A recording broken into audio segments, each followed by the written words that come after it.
今日整呢個滑蛋西蘭花，歡迎光臨 Super 廚房，請點讚、分享同埋訂閱。西蘭花喺街市買返嚟之後，略為清洗乾淨，用鉸剪剪開一小朵，然後預備一盤鹽水，放啲鹽落去，跟住將剪好嘅西蘭花放落去浸，跟住切少許嘅紅蘿蔔。話咁快已經過咗30分鐘啦，咁樣我哋就清洗啲西蘭花。用鹽水浸西蘭花主要作用係去咗西蘭花表面嗰啲塵。另外，西蘭花本身好多小昆蟲，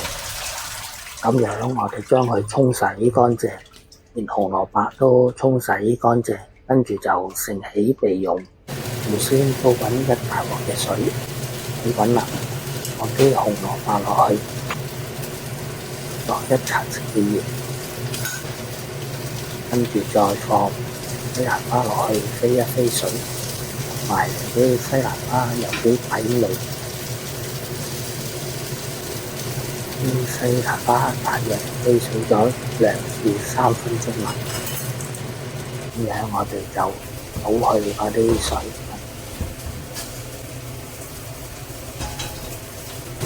開中火，放大約1湯匙嘅油，跟住放啲薑片落去，將薑片爆香，聞到啲薑片嘅香味啦。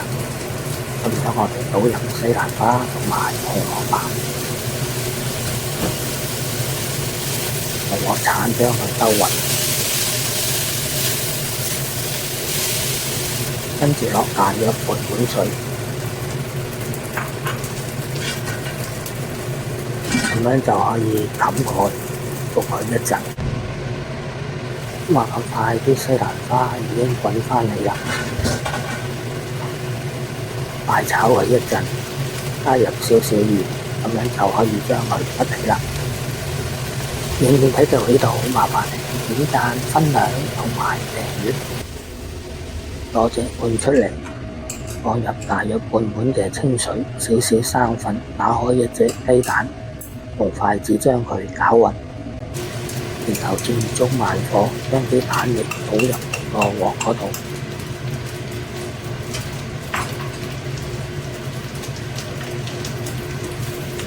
見到啲蛋液都差唔多，慢慢凝固咗啦。用鑊鏟慢慢向中央推，唔好心急。見到啲蛋液都大約有90%熟啦，而且帶有流質，咁樣我哋將佢淋喺西蘭花面上邊，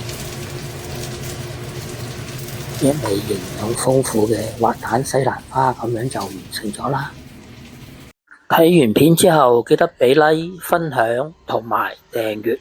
我仲有大量嘅影片，